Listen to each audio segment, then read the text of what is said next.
4. Hell yeah. Or heck yeah.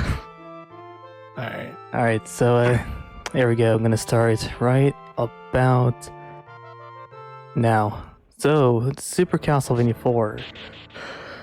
Basically a remake of Castlevania 1 for the NES. Basically you play as Simon, you go through Dracula's castle, kill some monsters, and then kill Drac, maybe. Maybe? What do you mean? I mean, Drac doesn't technically die, does he? I mean... Yeah, you may be right about that, but you know, you gotta put him back to sleep once in a while, though, right? you can't have him run rampant around the world, you know. True. All right, so shit. Anyway, yeah. So I guess I'll start from here, right? Right now, I'm here in stage 1 here. Well, besides being the one thing. But anyway, so speaking of which, I did mention this is a remake, but it doesn't really mean that everything's gonna be the exact same. So what can you tell us that's a little bit different compared to the NES style?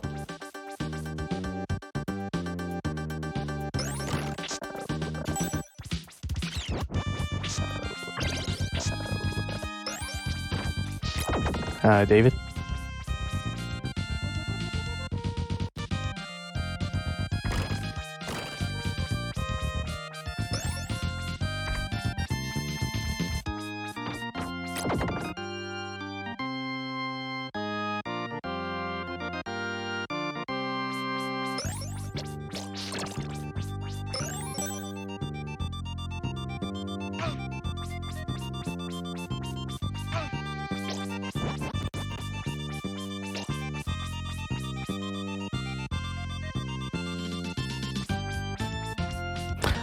Okay, unfortunately my co-commentator Shin David just informed me that he has a power surge in his place.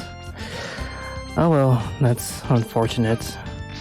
Anyway, I'll definitely commentate myself. It's all good though, things do happen. Sorry about that everybody, but it's all good, we can still keep going. So anyway, so right now we're about to fight the very first boss of stage 1, Rodin and his horse. So we're not technically at the castle just about yet. So unlike the first game, we still need to approach there. So that's gonna happen till stage 6. And that's gonna be it for stage 1. Now we got about 10 more to go.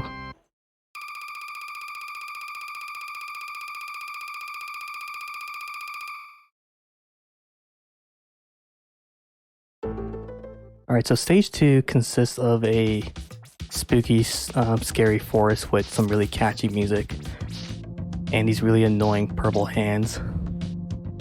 As a Cypher has a really catchy song for it, which I can't really sing because I'm not as good as him. Another weird thing about this game is that it consists of really unique enemies, yet you don't really see them all that much for some weird reason. Like those purple hands, for example. As well as these Charmander looking things, at least that's what I like to call them. So throughout this run you're going to see me use this cross the entire time. Unlike CV1, you're not going to see me use a variety of weapons unless I maybe die or something, which hopefully I'm going to avoid. And the reason I'm going to use this cross is because it does as much damage as a upgraded whip. And the cross will retreat back once it touches the edge of the screen, right in at a certain point. So stage 2 does not technically have an orb to grab, so I can grab as many hearts as I possibly can. And there really isn't too much to do in stage 2, other than just kill a bunch of monsters and keep marching through. So avoid any unwanted sub-weapons like the dagger, and just use my crosses to defend myself. Up next we're going to have the boss of stage 2, which is the Medusa. And she's dead. A lot of boss fights do, a lot of bosses do die easily once you arm yourself with a cross. and the ability to throw 3 of them at the same time.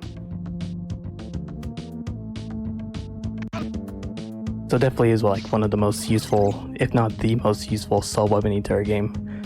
So we're not done yet with stage 2. We need to basically tread ourselves through this waterway, while also avoiding these orange spikes, which can instantly kill you. Another thing you're gonna see me do a lot is take intentional damage boosts. At the exchange of my health, it lets me go a lot faster, but you need to keep track of what does enough damage. Like these scyther looking creatures take away only 2, so I have just about enough.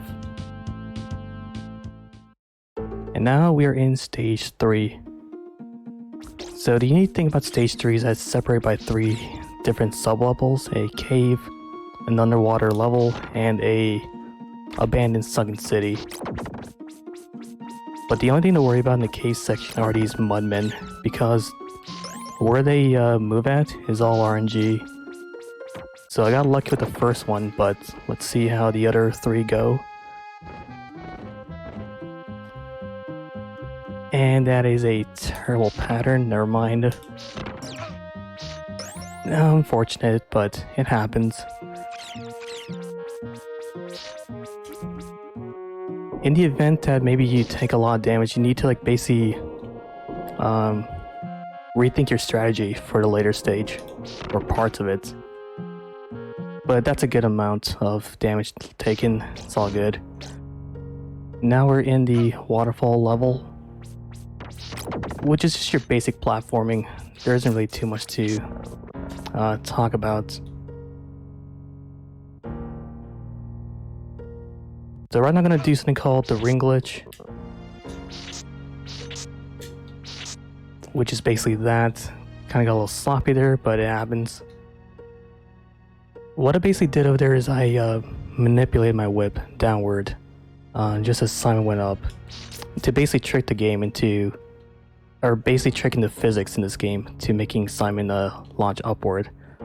It saves you roughly around 10 seconds, if I remember. And now we're in the last part of stage 3, the abandoned city. And I'm gonna use this eyeball to my advantage. There you go. A little boost over there to save a few seconds. And we have a candle that gives some meat. Another thing about this game is that you can actually regenerate your health by picking up small pieces of chicken wings from candles. Wall meat does exist in this game, just like in every other CV game.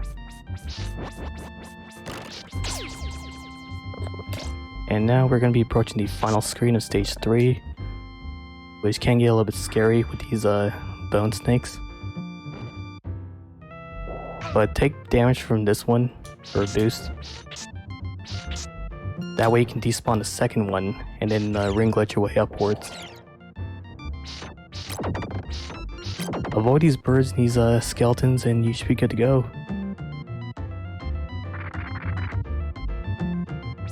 That's a lot of hearts. I'm going to try and get rid of some of these ones.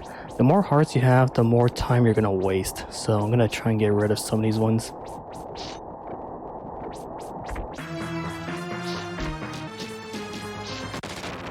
That's a pretty decent fight. So what I did over there is I looked at the water below as a visual cue. Once it hits a certain frame, that's my cue to basically throw my 3 crosses and keep whipping both their heads. So right now we're in stage 4, a magic tower. We're still not in Dracula's castle just yet.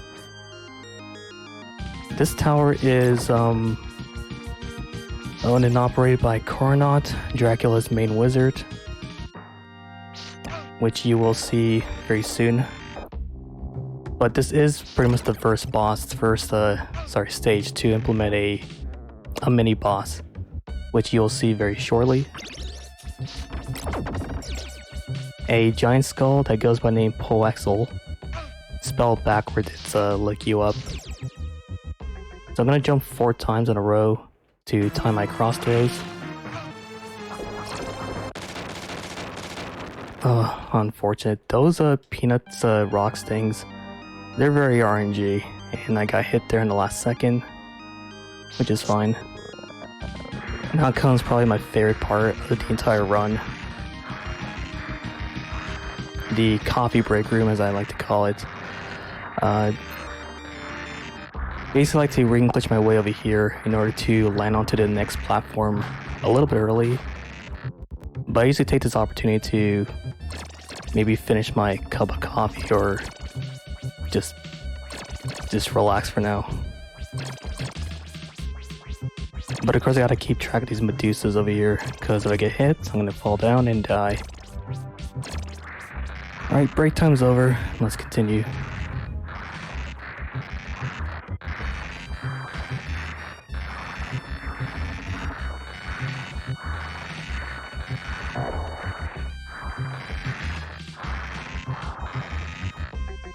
So the neat thing about this stage is what we call the Mode 7 stage.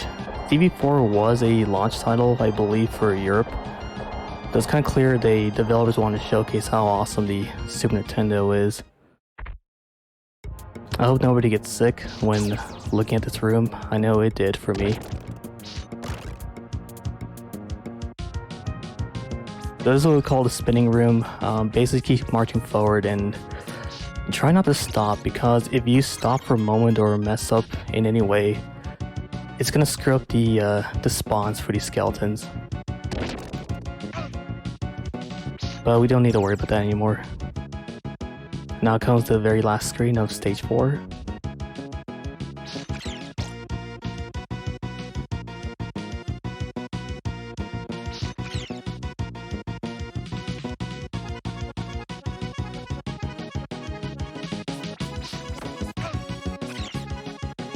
Alright, I think we got it. This part always makes me very nervous. That's what we call the zip. It's a silly little glitch where if you get hit by the bat just as you're about to get crushed by the blocks, you trick the game into not knowing where Simon is supposed to be at. It's a very risky and deadly trick, because if I screwed it up, I would have died there instantly. Alright, now comes the boss of stage 4. This is Cornox, who kinda looks like Graveler from Pokemon if you ask me.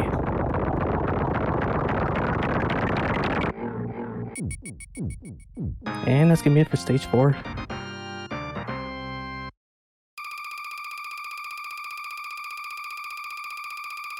Alright, now approaching stage 5. So this stage, there really isn't too much to worry about other than the timer and the heartbeats. The timer is now shortened to 170 seconds, and these heartbeats, which yes do make a return, are very RNG. So I'm gonna gather up as many hearts as I can since there's no boss fights, and just prepare myself. Just want to thank RGL TV for just letting me be here, you know? Appreciate it a lot. More intentional damage boosts.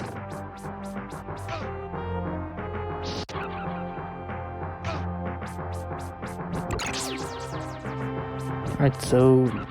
okay, that's a weird Harpy spawn. I've never seen that one spawn so low. Anyway, let's move on. Alright, so we're finally going to be approaching the castle once again.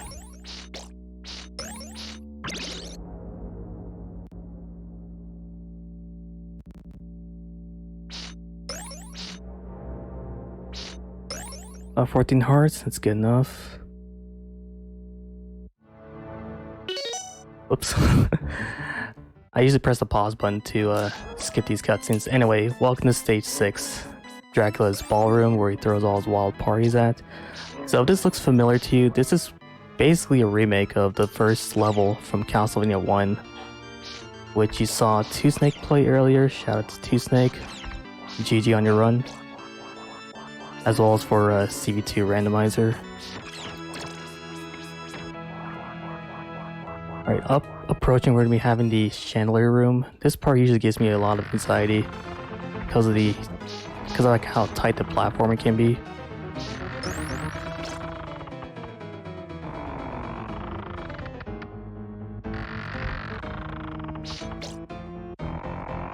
Alright, got it. So that's what we call the two-cycle chandelier, where you basically just jump from one platform to another, but the timing can be very precise, and I like to use an audio cue. The music that you're listening to is a lot different to the one you saw earlier, or heard earlier. So I basically use a certain piano slamming to time my jumping. But we don't have to worry about that anymore, and just move on to the rest of the stage. So here we fight some Axe Knights, some former guests of Dracula, I believe. Gather up as many hearts as you can and just keep going.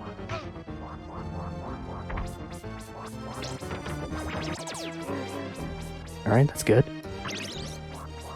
Get some extra meat and just keep using your crosses to your advantage. Again, the cross in this game is pretty much your best friend, next to your whip.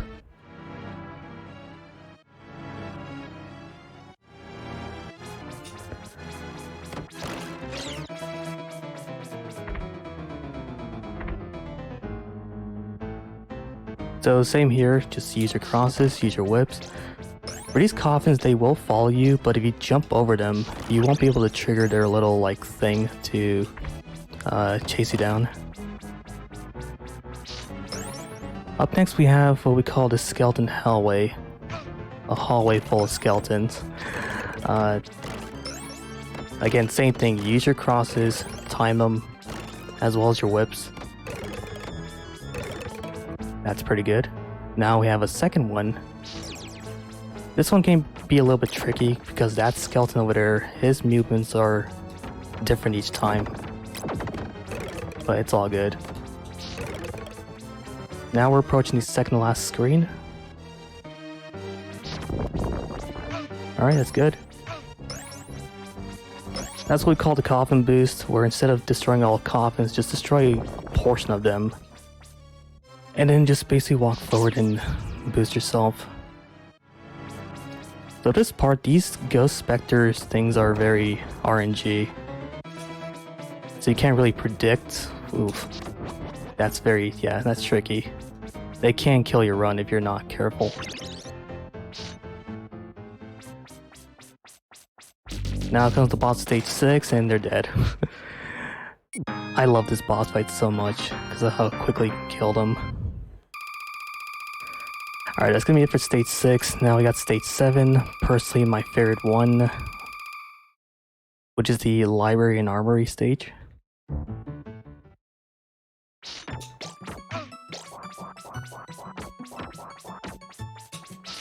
So in this stage we have a lot of knights and ghosts. And as usual, use your crosses, use your whip.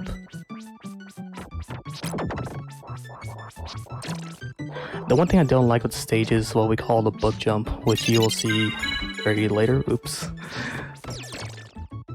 Thank you very much. So yeah, this stage can be a little bit tricky at times, but again, it is my favorite one. I just don't really know why. Probably because my very first job in high school was me working at a library. So that could possibly be the reason why, who knows.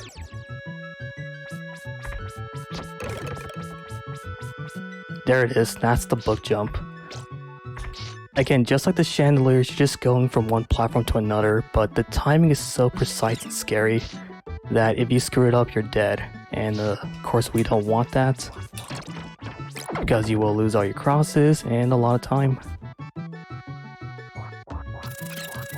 Alright, so now we're done with the library portion of the stage. We're now in the armory section, which is not that bad. As long as you time your crosses and your whips precisely, and maintain your health, of course. That centipede monster only appears in that level only. That's what we also call the lag monster, because it causes a lot of lag the more you stay there. Again, like I said earlier, CV4 has a lot of unique enemies, but they don't use them that much. It's kind of weird. Like, they have a lot of really awesome, like, enemy designs, but they just don't use them that much.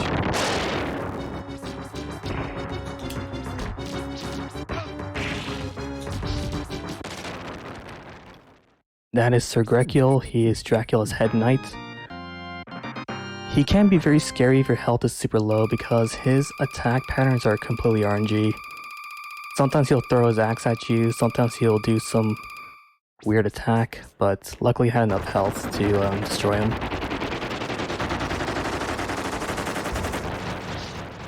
Now approaching what's probably the most infamous stage in the entire game, Stage 8, or Hate, however you like to call it. So I'm gonna be a little bit quiet here because this stage just sucks. One reason why it sucks is because enemies now take twice as much damage, and there are a lot of spikes in this game. Spikes, of course, instantly kill you, which we do not want. So I'm still gonna try and play it a little bit safe.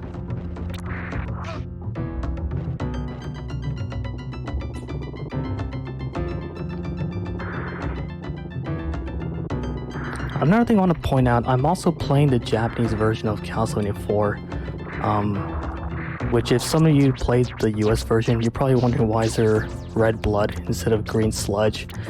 That's because they censored it in the United States version. So like the pool of blood over here changed it to like some green acid thing, which kind of tricked me into thinking it was a sewer, but no, it's a torture dungeon. Yeah, there's a lot of censorship in the US version of this game, from blood to things like anything that's related to religion. And I got hit by the Medusa there by accident, and this green thing, which is all good.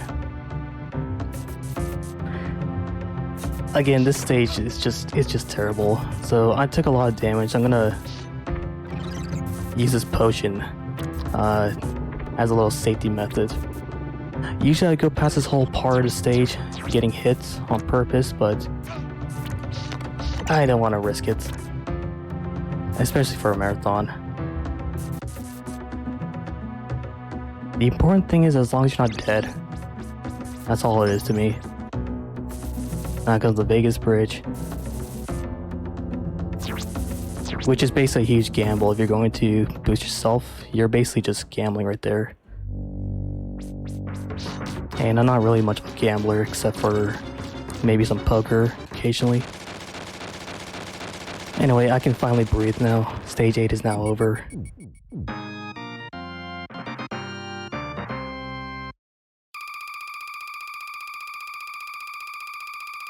Now we're approaching stage 9, probably my second favorite stage in the entire game, where you can see just how rich Dracula really is. So welcome to stage 9, the Treasury stage, where Dracula is so rich he has legions of the undead that's literally made of gold.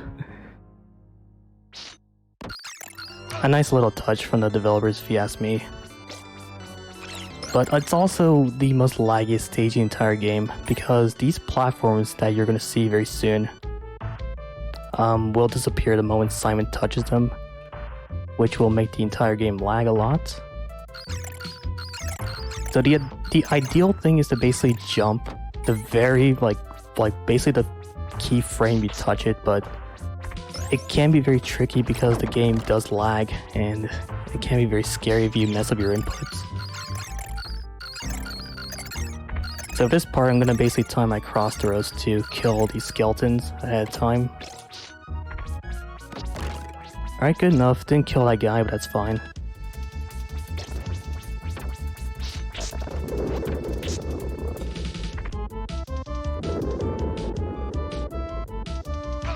Alright, so I'm gonna basically grab some meat over here, because why not?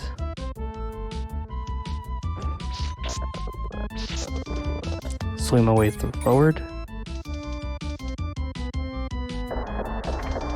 And basically get hit by this block on purpose. Again, those spikes over there can instantly kill you. Again, spikes kill you instantly, which do scare me a lot. Now we're going to be approaching the second to last screen. So this screen you see right here, most of these candles do not drop hearts. Only money bags, including the enemies themselves.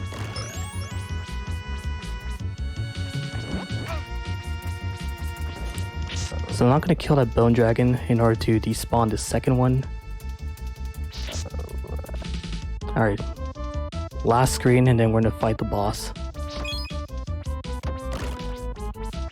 That skeleton's the worst, because occasionally he can knock you out the pit, but luckily he didn't.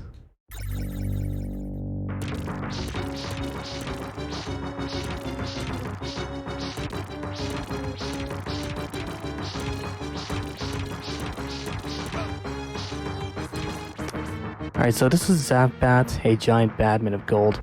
So what you want to do is hit it 22 times. For it to split into three little bats. But you want her to basically go as low as you can to kill all three of it. Like that.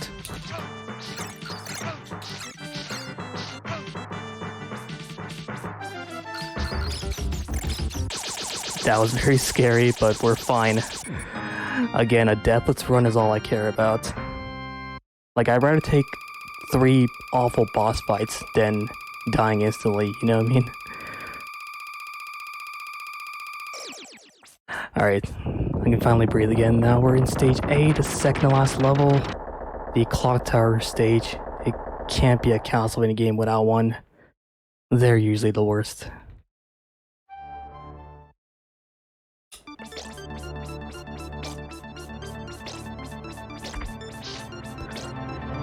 Alright, so here we are, stage A.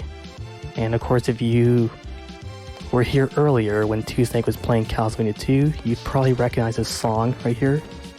This is of course Bloody Tears. The remake version of it. Which I do like, but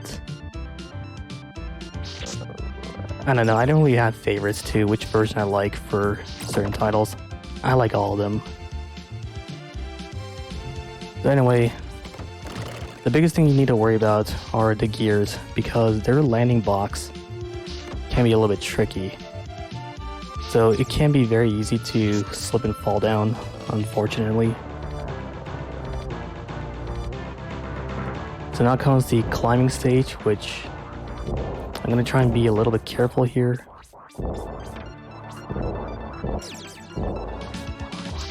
Okay, messed up my timing a bit, but that's fine.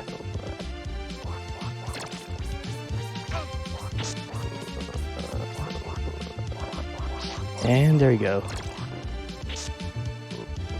So I basically just got hit on purpose and then used my iframes to latch onto the ring as early as I can. And of course did another like ring glitch thing where I basically clipped my way through. Nice little way to take advantage of like just some of the weird physics niceties in this game. Now comes the most RNG boss in the entire game, the Mummy or Akmadon.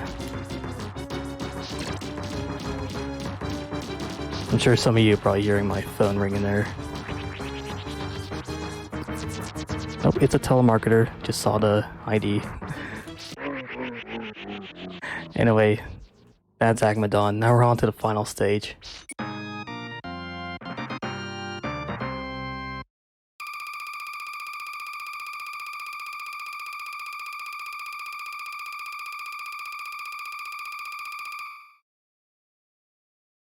So just like in stage A, we're gonna be listening to yet another classic CV title song. This is of course Vampire Killer from CV1, which again, shout out to Da1niceguy once again for running both 1 and 2.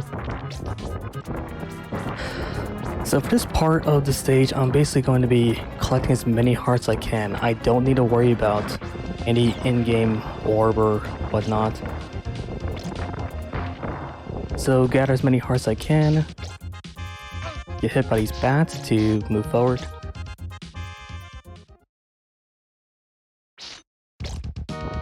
And now we're in the stair boss room,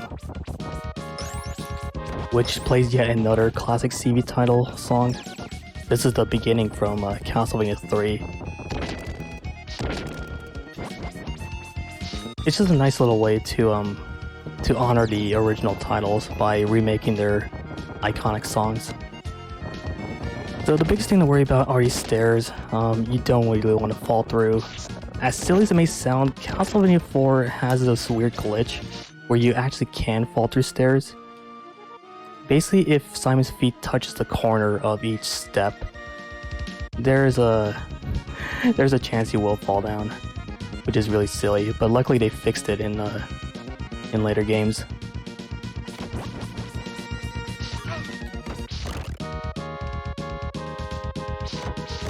Skeleton was a little rude there, that's fine. Now we're gonna get out some health to refill our health. Now comes probably the worst boss in the entire game, Slagra. Pretty much the unofficial final boss, if you ask me. So I'm gonna stay a little bit quiet here.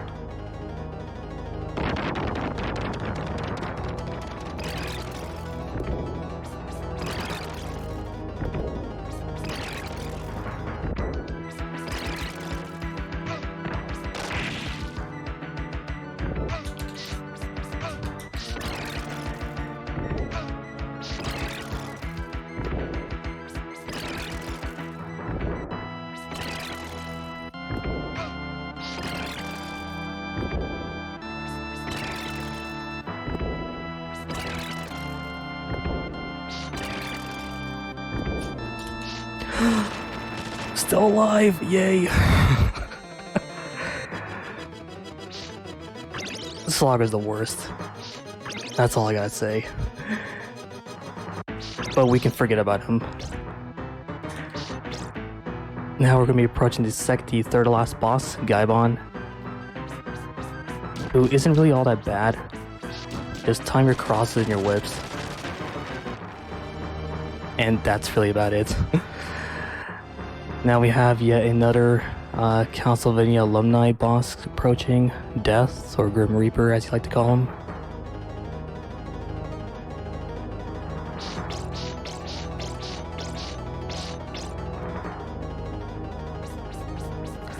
So I'm gonna throw one cross to time my other cross throws. And then use my whip to cancel his sights and just kill him instantly.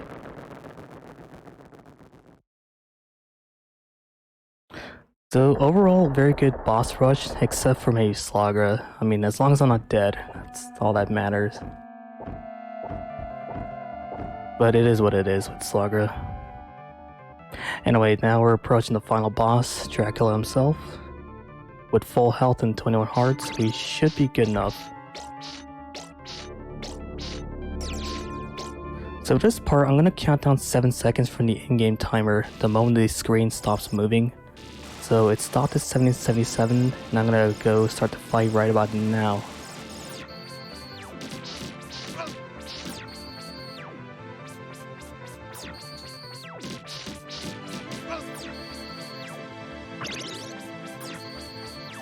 So Dracula's spawns are completely random. Same with these fireballs he throws at you, which can get very annoying and dangerous.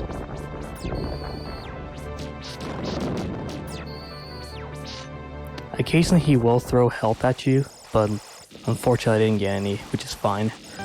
So unlike the previous games, he does not turn into the Cookie Monster. He basically becomes bald and angrier, and just throws lightning at you.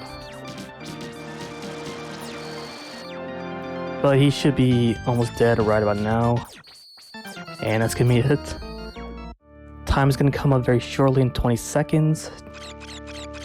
When I grab the orb. And that's gonna be it for Super Castlevania 4. Up next, gonna be running Rondo of Blood, a much shorter game.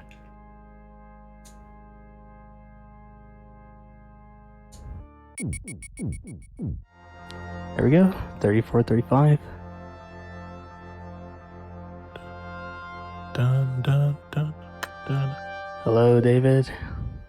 Yo. Sorry about that. It's all good. It's all good, dude. It happens. Yeah.